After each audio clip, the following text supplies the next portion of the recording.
Yo tout le monde, salut à tous, j'espère que vous allez bien, c'est Romain et on se retrouve aujourd'hui 3 mois après pour le retour des débriefs. Ça me fait très plaisir de reprendre ce soir, surtout que notre PSG s'est imposé 0-2 face à Metz dans le cadre de la 4e journée de Ligue 1 Conforama. Alors, il y a beaucoup de choses sur lesquelles on va revenir dans cette vidéo. Tout d'abord, l'avant-match, puisque, ben oui, pas de solution, presque pas de solution pour Thomas Tuchel au moment de choisir son 11 titulaire ce soir. Neymar, Mbappé, Cavani, Diallo, Draxler, Herrera absent, pas de solution. Pourtant, deux surprises. Marcin Bulka dans les cages et Thomas Tuchel s'est exprimé sur ce choix au micro de Beansport. Il a dit que c'était un choix d'Alphonse Areola avant tout, qui n'a pas voulu jouer pour optimiser les négociations d'un possible transfert qui est dans les tuyaux. Et là, bien entendu, on pense à cet échange avec Keylor Navas, voilà, qui est proche d'être bouclé avec le Real Madrid, et le fait que Areola ne joue pas, ça ne fait que confirmer cette tendance. Et puis la deuxième surprise, c'était Aouchiche quand même, le jeune Titi parisien de 17 ans et 1 mois, titularisé en numéro 10, derrière Choupo-Moting, on va dire, dans le 4-2-3-1 qui démarrait ce soir au stade Saint-Symphorien. Première mi-temps qui tourne à l'avantage d'un Paris Saint-Germain qui a la main mise sur le ballon face à une équipe de Metz, on va dire timorée, bien en place, je dis pas, il y avait un bon bloc défensif, il y avait un jeu direct offensif qui était intéressant, qui a d'ailleurs débouché sur plusieurs frappes qui auraient pu être dangereuses, et qui d'ailleurs, certaines ont été dangereuses, mais quand il s'agissait d'aller presser le PSG, il y avait un petit problème dans ce cadrage. Et ce problème, il n'a pas été résolu. Voilà, c'est ça le petit problème. Et bien sûr, gros point faible de Metz ce soir, c'était sur les coups de pied arrêtés. Il y a eu un gros manque de concentration, de la passivité. Pourquoi Gay se retrouve tout seul au second poteau pour pouvoir ajuster sa tête? Bon, malheureusement, il l'ajuste mal puisqu'elle rebondit. Et elle finit pas au fond des filets, mais derrière ça fait mouche, t'as Choupo-Moting qui double la mise, et en seconde mi-temps je crois aussi qu'il y a eu une grosse erreur, je crois que sur Thiago Silva ou Marquinhos qui était tout seul pour ajuster sa tête à l'heure de jeu je crois. Donc bref, Metz un peu timoré voilà, au niveau du pressing, sur les coups de pied arrêtés, Di Maria qui ouvre le score justement sur penalty obtenu par Juan Bernat. Bon alors certes il est pas dans l'axe du but, il court pas vers le but, certes il plonge un peu, mais il y a contact et il y a penalty qui est indiscutable, on va pas trop s'éterniser sur le sujet. Di Maria qui tergiverse pas, on sait qu'il avait loupé un penalty dimanche dernier face à Toulouse, cette fois il ouvre le score. 17e minute, petit fait de jeu, banderole, voilà, qui ont stoppé le match. Bon, pas très longtemps par rapport à Nice OM mercredi soir. Le match il a pas été interrompu très longtemps, mais enfin bon, d'un côté, t'as les supporters qui savent que ça plaît pas à la Ligue de football professionnelle et qu'elle va pas lâcher de toute façon. Et puis de l'autre côté, t'as les arbitres qui en font un peu trop. Ça va être, je crois que ça va être un peu les petites chamailleries cette année, si c'est pas réglé, s'il n'y a pas de discussion entre les deux parties. Et puis à la 43e minute, Choupo-Moting qui double la mise, Paris qui rentre au vestiaire avec un avantage de 2 buts à 0. Il faut plier, voilà, il faut plier la rencontre. Le troisième but il est toujours très important. Soit il tourne en la faveur de Metz qui peut commencer à y croire, soit tu as le PSG qui plie le match, et au final 0-0 sur la deuxième mi-temps. Paris qui domine jusqu'à la 70e minute, et là par contre on a senti que ça a commencé à vraiment lâcher le pied. Il y a eu la sortie de Verratti, il y a Di Maria qui mettait beaucoup moins d'intensité dans ses courses. Il y a eu Pablo Sarabia, même si en première mi-temps il avait la bougeotte. En deuxième, je l'ai un peu moins vu, il a été un peu moins en vue. 0-0, une petite frayeur, Bulka qui laisse passer un ballon, heureusement pas cadré sous son torse. Et au final, 0-0 sur la deuxième mi-temps, 0-2 sur le match, Paris qui s'impose, Paris qui fait le job, les 3 points ça fait très plaisir. Même si en deuxième mi-temps on aurait aimé voir un ou plusieurs buts, et il y avait la place, on le sait tous.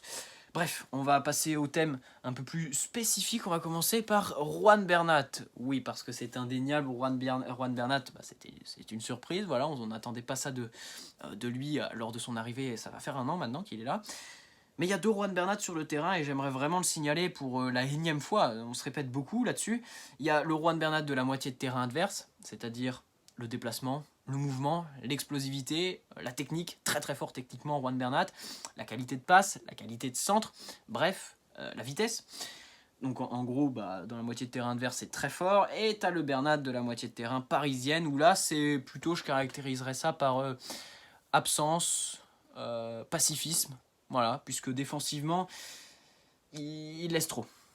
Bernat, c'est un bon piston, mais c'est pas un arrière-gauche. Je pense que c'est un piston qui, dans un système à 3, donc, peut se permettre de monter, mais par contre, quand tu es à 4, Bernat essaye de te contenir, et ça, il faut y faire gaffe, parce que quand Metz commençait à jouer un jeu direct, ça causait quelques problèmes à Marquinhos et Thiago Silva, puisque quand même, il y a eu quelques tirs hein, pour Metz, je crois, pendant ce match. Hein. Ouais, je veux juste vérifier ça, mais je crois que Metz, voilà, il y a eu 7 tirs quand même pour Metz. Bon, 2 cadrés, parce que, oui, il n'y a eu que 2 cadrés, parce que forcément, offensivement, c'est pas très efficace, mais il y a eu quand même 7 tirs. Diallo, le numéro 20, a réussi quelques fois à se défaire du marquage un peu douteux, là, des hésitations entre Marquinhos et Thiago Silva. Donc déjà, on a commencé par le petit bémol. Par contre, on va aller sur les points forts. Et ce soir, j'en ai remarqué 2. Tout d'abord, Colin Dagba à droite, que j'ai trouvé... Je trouve qu'en fait, j'ai l'impression que ce petit gamin-là, il a 27-28 ans et qu'il est dans l'équipe depuis 6 ans. J'ai l'impression que c'est un des cadres qui est là depuis le début du projet QSI, tellement les joueurs lui font confiance, parce que quand il défend tout seul. Marquinhos ne va pas l'aider, il défend comme un grand. Il est comme un grand, alors que par contre, de l'autre côté, Bernat, faut venir couvrir. Et puis offensivement... il entreprend quoi. Il entreprend et ça c'est au détriment de Thilo Kehrer parce que Thilo Kehrer, il était aussi absent aujourd'hui. Thilo Kehrer il est blessé malheureusement, mais par contre quand il joue à droite, Kehrer il est trop timide. Et un latéral, surtout sur un match face à des équipes comme Metz, c'est très important. Et là, ce soir, il a eu son importance, Colin Dagba, d'abord pour le PSG, puisqu'il a apporté le surnombre, mais surtout qu'en face, du côté de Metz, on peinait à le contenir. Et c'était un réel problème défensivement, surtout que l'entente avec Sarabia a été parfaite. Enfin, l'entente. Ils n'ont pas eu trop à échanger, mais Sarabia et Di Maria revenaient vers l'axe, apportaient de la densité dans l'axe et aspiraient les défenseurs pour vraiment apporter l'espace à Colin Dagba et à Juan Bernat. Et ça a plutôt bien fonctionné ce soir. J'ai été très content de la prestation de Colin Dagba. Juan Bernat offensivement, même si défensivement, petit bémol. L'homogénéité de Colin Dagba, puisque défensivement, il défend comme un grand, il prend des risques. Dans les duels, maintenant, il a plus peur, il est plus timoré, quoi. Il y va, c'est un grand garçon. Ça y est, c'est un grand garçon et j'ai l'impression que dans sa progression, il a passé un petit cap. Et puis offensivement, techniquement, c'est très bon. Il y a la vitesse, il y a l'explosivité. Il y a quelques centres parfois qui étaient un peu trop longs, mais ça, bien sûr, ça s'ajuste. Hein. Il y a encore une marge de progression chez Dagba. Mais j'ai vraiment kiffé et j'hésite même à le mettre au rang d'homme du match. Voilà.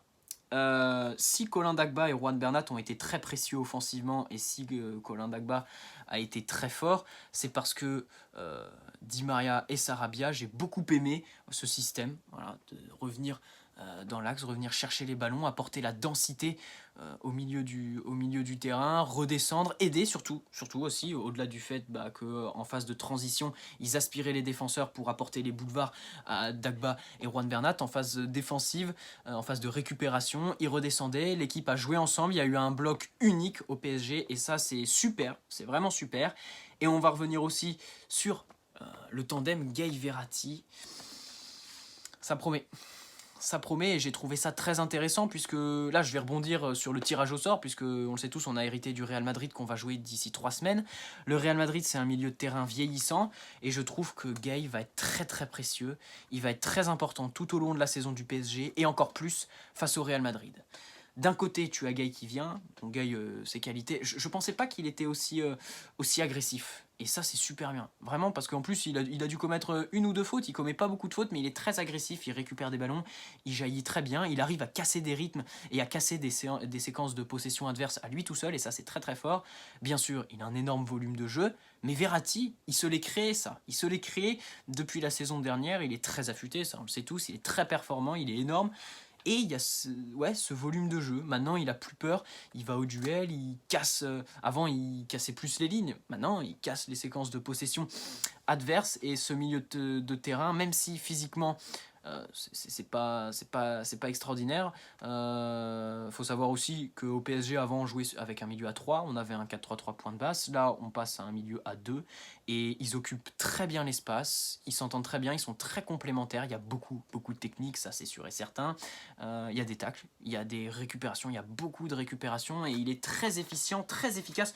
Ce milieu de terrain parisien qui, ce soir, m'a bien fait kiffer. Et qui, je pense, va être très important face au Real Madrid. Par rapport, par exemple, si on peut faire la comparaison, on va pas trop s'éterniser sur le Real, hein, ni sur le tirage, mais il y a 2 ans, le match aller au Bernabéu, tu le perds au milieu de terrain parce que tu as un Lo Celso qui peine, qui a pas ses repères en tant que sentinelle.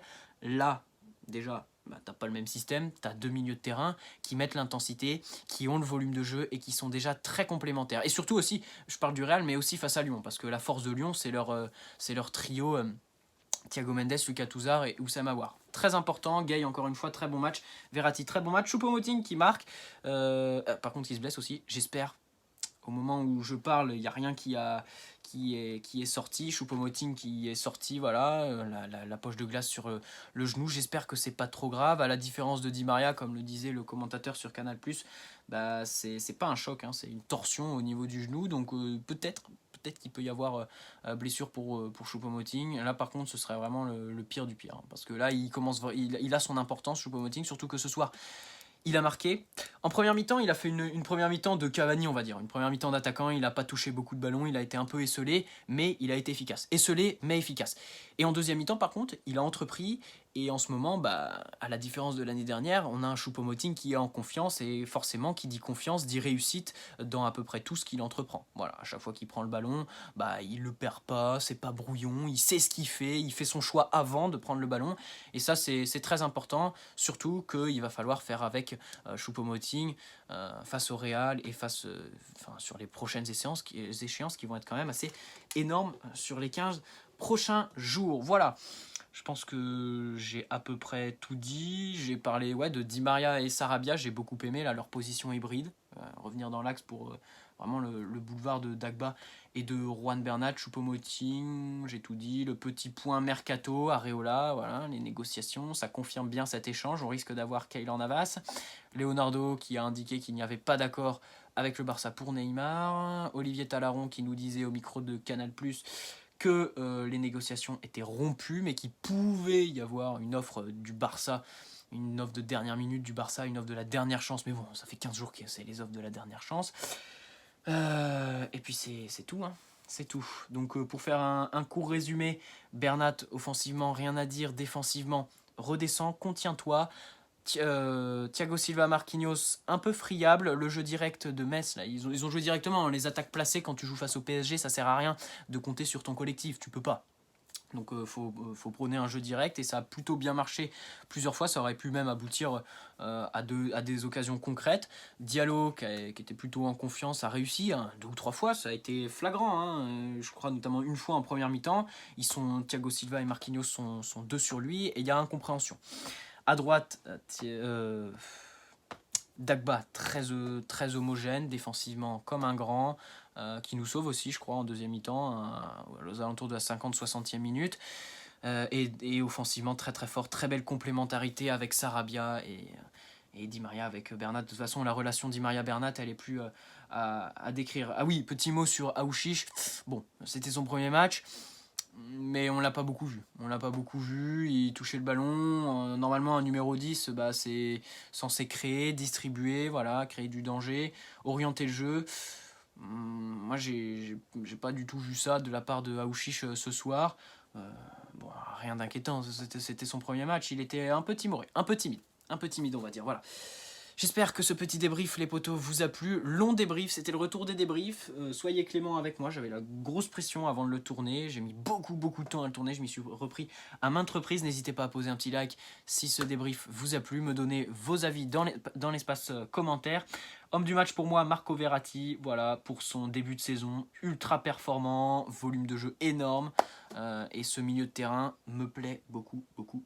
Ce tandem Verratti-Gay, j'ai hâte de voir. Ah oui, et aussi, je voulais faire une petite suggestion à coach Tourelle, puisque ce soir il a décidé de jouer en 4-2-3-1. Visiblement, c'est le système qu'on va avoir sur les prochaines semaines, puisqu'il n'y aura pas de retour. Plutôt que de faire jouer Aouchiche en numéro 10, pourquoi pas tenter Paredes, l'année dernière quand il est arrivé, on l'a fait jouer Sentinelle. Maintenant, bah, on l'a, notre numéro 6, on le tient. On a Idrissa Gueye. Pourquoi pas tenter Paredes en numéro 10, voilà, derrière Choupo-Moting. Je pense que ça peut être intéressant. Allez, j'espère que Tourelle va m'écouter. N'hésitez pas à me dire dans les commentaires si vous partagez mon avis. Très bonne soirée à tous. Débrief très tardif, je crois. Très tardif, minuit. Bon, très bonne nuit à tous. Très bonne journée à ceux qui le regardent au lendemain du post de la vidéo. Ciao les potos. Et puis bien sûr, allez Paris.